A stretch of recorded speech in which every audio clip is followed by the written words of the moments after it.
Today on Score Golf, Mike Weir's impressive return to competitive form, Tiger Woods on the shelf for longer than expected, and another look at the top 100 rising stars. All this and more right now.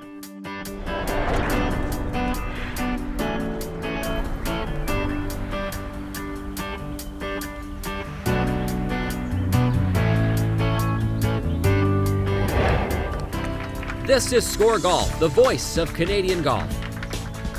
Score Golf is brought to you by TaylorMade, the #1 driver in golf. Molson Canadian 67, the official beer of the PGA of Canada and the RBC Canadian Open. Tourism Prince Edward Island. Come for the golf, stay for the party. Hello Canada and welcome to Score Golf. Well, if you were like me on the May 24 long weekend, you were probably glued to your television set on Sunday afternoon watching Mike Weir return. He climbed up that leaderboard, stayed there, almost got his 9th PGA Tour victory. And wasn't it a great performance to see Mike Weir, after all that hard work, after all those many hours and days and weeks and months and years on the range trying to get back to where he was before, finally get there. Let's take a moment right now to look at the return of Mike Weir. He's won 8 times on tour. He's won a green jacket for his 2003 Masters title, won the 2001 Tour Championship, and in 2000 won a World Golf Championship event. He even beat Tiger Woods head-to-head in Montreal at the 2007 President's Cup. Even with all these accomplishments, one of Mike Weir's finest performances may have come a couple of weeks ago at the HP Byron Nelson Championship, where he posted 4 consecutive rounds in the 60s and finished second at 12 under. It's the first top 10 finish for Weir since the 2010 Bob Hope Classic, where he ended up in 6th place. If you're counting, that's 88 tournaments, 352 rounds, 57 missed cuts, and hundreds of hours on the range working on his game. Just last year, as many observers of the golf world began to wonder if Weir's career was over, it sounded as though even Mike wondered if his game would ever return. It's very difficult, something you're passionate about and love and you work really hard at, and you're not seeing results. It's frustrating and maddening sometimes, and downright, not fun at all. But at the same time, I think, the age I'm at, you have a different perspective. I've done a lot of great things in this game, and I think having a foundation, you see the real struggles in life, not because I can't hit a golf ball straight. And at the end of the day, it's a sport. It is just a game. It's a game that Weir has won a ton at. In fact, he's won over $27 million on tour, putting him in 20th spot on the PGA Tour's career money list. And his 8 tour wins tie him with George Knudson for the most by a Canadian pro. He may be 44 and past his prime years on tour, but as age and time wears down his body and begins to impact his game, one thing that doesn't seem to be affected is his desire to win. The tour has seen many players disappear from the ranks only to reappear as champions years later. Ernie Els dropped out of the top 50 in the world in 2011, but then came out of nowhere to win the 2012 British Open. Adam Scott dipped out of the top 50 in 2009, but has since gone on to win the Masters and is currently the world's #1 player. Could this be Mike Weir's year to rebound and return to the form that made him one of the tour's most consistent players? Only time will tell, but Weir will most definitely have the support of a nation as he takes a few more cracks at stardom on the PGA Tour.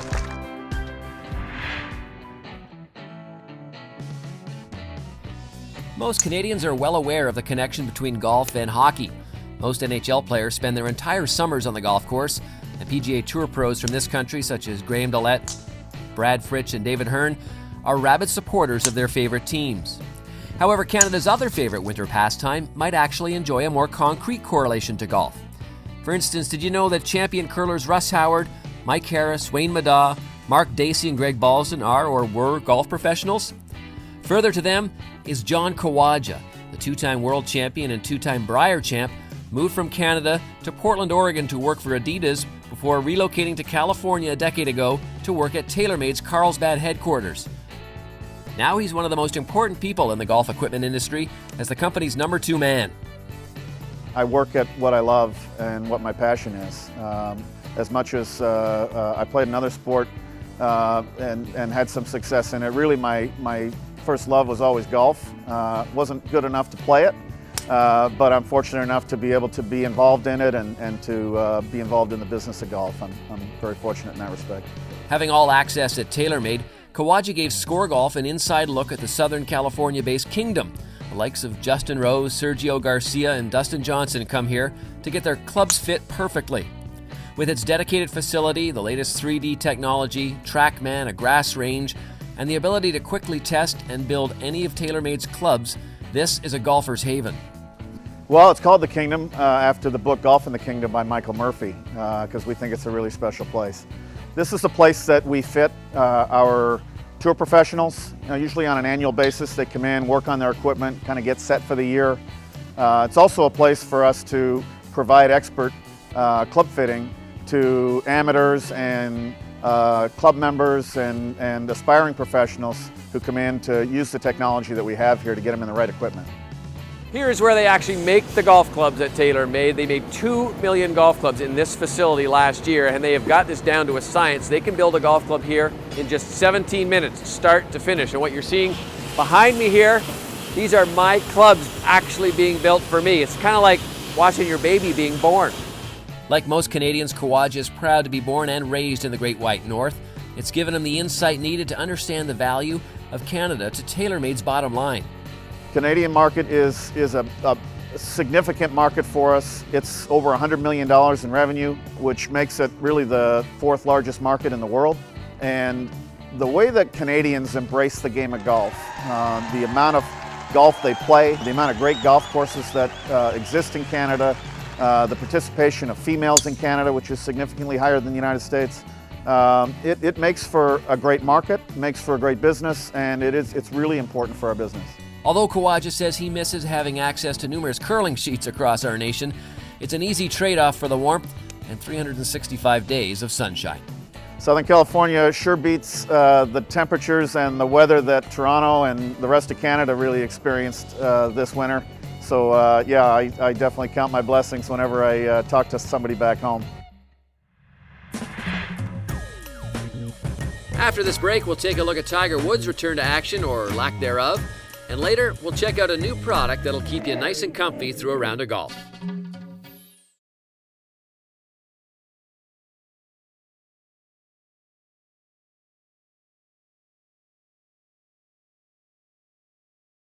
Well, with the NHL playoffs in full swing, you're used to seeing players grind it out, get hurt, get injured, play tough, and play through some injuries, some of them pretty severe. The injuries in golf aren't quite that debilitating, but there are injuries in golf, and as we know right now, Tiger Woods is going through one. In fact, he had surgery on his back to repair that injured back. When you're in golf, you still, like hockey, gotta play tough. Tiger Talk is brought to you by SCOREGolf magazine. Get the equipment issue available now. It's got a full rundown on all this year's new gear. It's official, Adam Scott has moved ahead of Tiger Woods as the world's #1 golfer. Yes, Scott has played some tremendous golf over the past few years, but he also got a helping hand, or perhaps a helping back. Oh my God, this is back. Wow. It went down in pain. Down. Scott's rise was helped by Woods' fall. This is about Tiger Woods and Tiger Woods' back injury. More importantly, Tiger Woods' lack of playing time due to that injury. Last week, Tiger announced that he still doesn't know when he'll return, and said that for a while he didn't know whether he'd return at all. Battling an injury this severe is tough to do, and many tour players have gone through it before. It was probably, I was down in Australia playing, and just something in my kind of scapular back area. I just had this brutal time. I couldn't swing, and had a WD out of the Australian Open, and it was right before the President's Cup. So I had to get my trainer from Florida to come in from Australia to kind of get me in the best shape I could for Thursday. So I was a little panicked, but I got a great guy in Craig Davies, and he helped me out and was able to get through it and play the President's Cup. Injuries seem to plague athletes in all sports. It's just part of the game. But there may be no injury more debilitating than a back injury, especially for a golfer. The success of every swing and every club depends on the twist of the torso and the spine. And when a pro can't hit the ball as deftly as his competitors can due to injury, he might as well not compete at all. Ultimately, many tour players fight through injuries just so they can continue to play on tour. It's difficult because golf is, you know, it's we don't have a season. We have careers out here. It feels like, you know, it just never stops. You just keep going and going and going. And as players, we have to know our body better than anyone else and understand when it is time to just kind of say, you know, I can't play. I can't risk further injury. And it's a difficult choice because no one wants to ever WD and walk away. So Who knows when Tiger will return? He's already missed the Masters for the first time in his career, and chances are very slim that he'll tee it up at the U.S. Open. Graham DeLette had a similar back injury, and it took him a full year to return to the PGA Tour. If Tiger's injury is anywhere near as severe as DeLette's, it may be a long time before we see him back on tour. Until then, this injury will keep Tiger caged until his game is ready to roar back onto the fairways. The 100. Taking a look at ScoreGolf's top 100 Canadian courses. Watch the official release on July 19th right here on TSN. Our 2014 Top 100 course ranking is quickly approaching. What course will be crowned Canada's best? Which will make a leap in the standings? And what new courses will emerge? Let's take a look at some of the biggest movers and newcomers of the past Top 100 rankings. In 2008, Maple Downs was ranked in the 88th slot in our Top 100 list. 2 years later, the course moved to 81st. But it was in 2012 that Maple Downs saw its biggest leap within the prestigious rankings. The course was the biggest mover that year when it jumped 18 spots to number 63. The second biggest jump came from the BC-based Sagebrush. The club opened in 2008 and promptly debuted at number 28 in 2010. It then moved 17 spots higher to number 11 2 years later. Will it continue its trend and slide into the coveted top 10 courses in Canada this time around? Another course that made its debut on our Top 100 list not too long ago was the Muskoka Bay Club. Designed in 2006, the club landed on our 2008 list at number 26. 2 years later, in 2010, it made a huge leap to the 9th spot on our ranking. Muskoka Bay Club remained in that spot in 2012, but will the course that nestled in Ontario's cottage country make another leap this year, or has it peaked? Other courses that made notable jumps in 2012 were London Hunt and Country Club and St. Thomas Golf and Country Club. Both courses moved up 14 spots and inside the top 50. London Hunt was ranked number 61 in 2010 and was 47th in the last installment, while St. Thomas jumped from 64 to 50. Topping the list of newcomers in 2012 was Predator Ridge's Ridge Course, when it debuted as Canada's 25th best course. The Doug Carrick design opened in 2010 and has quickly risen to be one of Canada's best. Another BC track, the Valley Course at Bear Mountain, made its first appearance in the Top 100 in 2012, ranking 68th. Windance in Uxbridge, Ontario, which ranked 73rd, and Rideau View, ranked 81st, located just outside our nation's capital, were also newcomers to the 2012 list. But the highest debut of all could come in this year's Top 100 ranking. Cabot Links, which opened in 2012, is already being heavily regarded as one of the best golf experiences in the country. Who knows how high the Cape Breton course could place? The authentic links layout is currently ranked within the top 10 in our Your Faves race, which is being voted on by you, our audience. Log in to pick your favorite courses at scoregolf.com/the100. Which courses do you feel should be higher on the list? Which deserve to be included in the top 100? Tweet us using the hashtag SGTop100. Will these courses continue to rise or will they fall? Will others appear? Find out July 19th. Right here on TSN.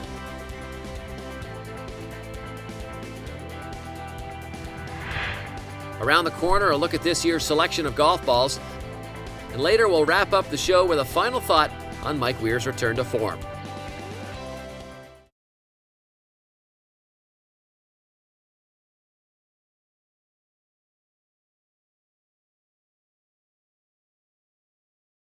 You know, in golf, it's always good to have the complete package, and your package probably isn't complete unless you have underwear that's specifically made to keep you cool. Does that sound a little odd? Well, here's the story of a Vancouver company that is really making it big down below. As golfers, we spend a lot of time walking.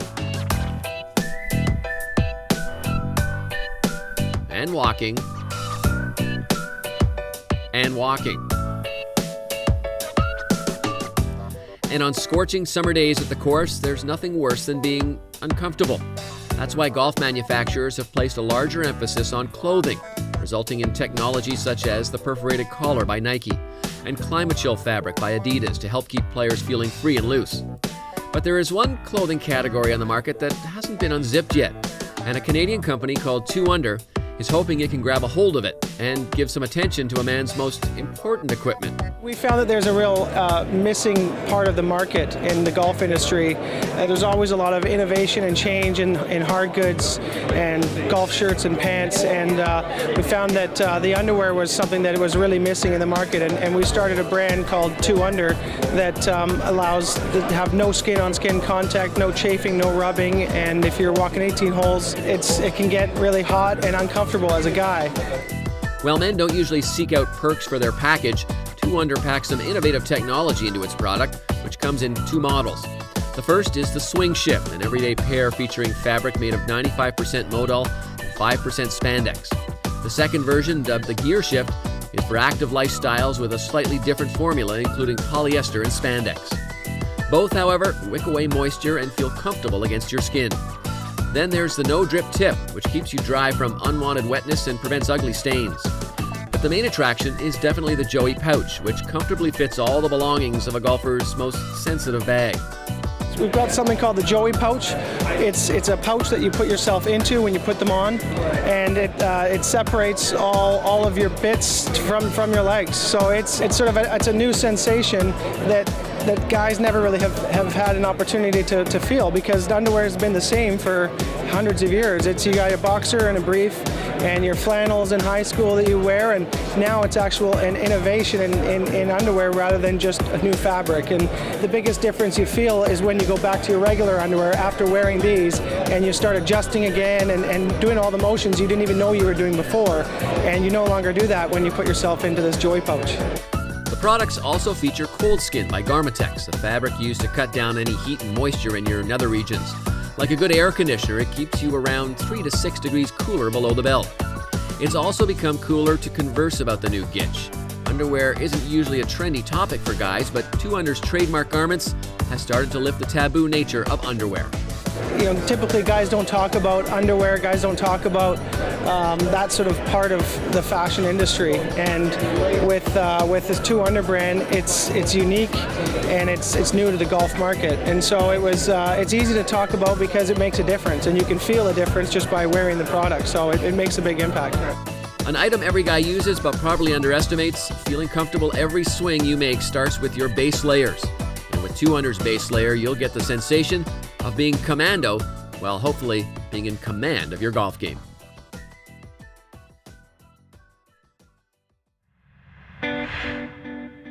It's the one piece of equipment you use on every shot. That's right, your golf ball.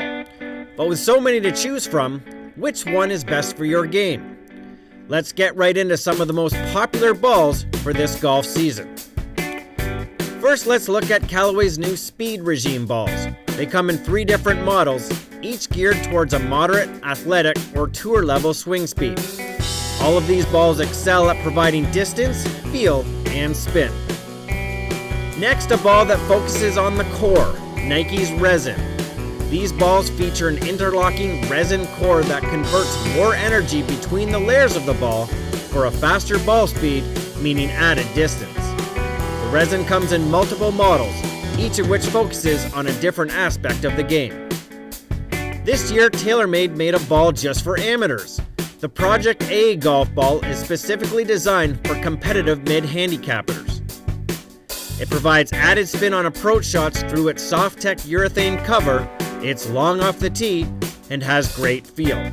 For the better player, TaylorMade also has the 4-layer Tour Preferred ball. This ball appeals to the needs of golfers, offering great playability from tee to green. The ball promotes a low driver spin, medium spin with long irons, and a high ball spin when inside 100 yards. The Tour Preferred X is similar, however it's a 5-layer ball that spins less on longer iron shots. If you're a low handicapper, you might also like Srixon's Z-Star ball. Its newly developed coating provides extra greenside spin and control without sacrificing distance. The Z-Star's performance focuses on spin, trajectory, acceleration, and responsiveness. This ball, along with the Z-Star XV, is Srixon's most technologically advanced ball yet. Srixon's Q-Star ball is for the average player because its core was specifically designed to produce a high launch angle. It's a distance ball as well, thanks to a dimple pattern that reduces drag. Last, but certainly not least, is ball behemoth Titleist.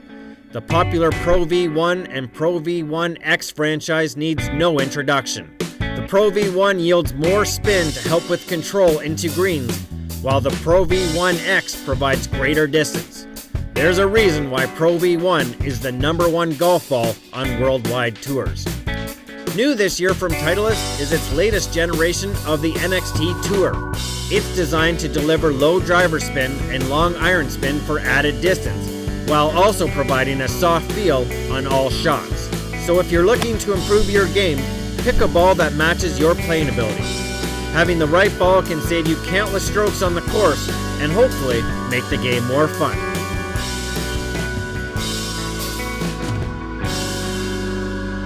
After this break, we'll wrap up another episode of Score Golf with a little talk about Mike Weir.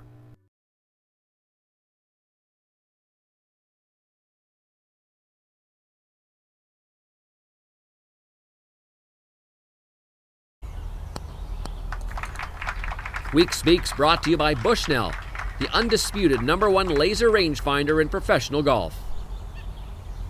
Over the past 3 or 4 years, I've probably been asked hundreds of times if I thought Mike Weir was done. Well, I really didn't know the answer to that. I didn't know if he was going to be finished or if he was going to make it back. In golf, there are no sure things. Who would have predicted that Steve Stricker, who was basically off the planet when it came to golf, would rise back up to become a top 10 golfer for so many years? And who would have predicted after winning the British Open that David Duval would have fallen off and, to this point anyway, never returned? For Mike Weir, though, the return is really impressive. All sorts of hard work, all sorts of effort, and that's the one thing I always answered that question with. If Mike Weir was never going to make it back, it wouldn't be for lack of effort. Over the last 4 years, he has gone over and over and over and over all the different things he can do to try and get himself back. Some of them have been dead ends, but some of them have worked. Obviously now, he hasn't made it all the way back. He's had one great finish and one great performance, but finally for Mike, there is some light at the end of the tunnel. He has some confidence. He knows what he's doing now with his golf swing and with his golf game, and I'm sure it's a huge relief to him and to all Canadian golf fans to see Mike Weir playing great again. That's all the time we have for this week on Score Golf. Now, don't forget, you can go to any golf facility across this country, including Golf Town, and pick up the 2014 Score Golf Equipment Guide. Look in there and find out all about the new equipment, all the new clubs, irons, shoes, balls, everything you need for the 2014 golf season. So pick it up, and we'll see you next time right here on Score Golf. Check out Score Golf on all the major social media networks the next time you're looking for a Canadian golf course fix.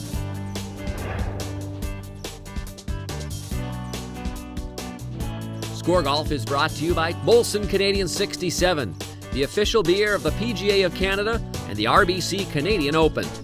Brought to you by RBC, proud sponsor of the RBC Canadian Open and amateur golf in Canada. Clothing provided by Ashworth. All we do is golf.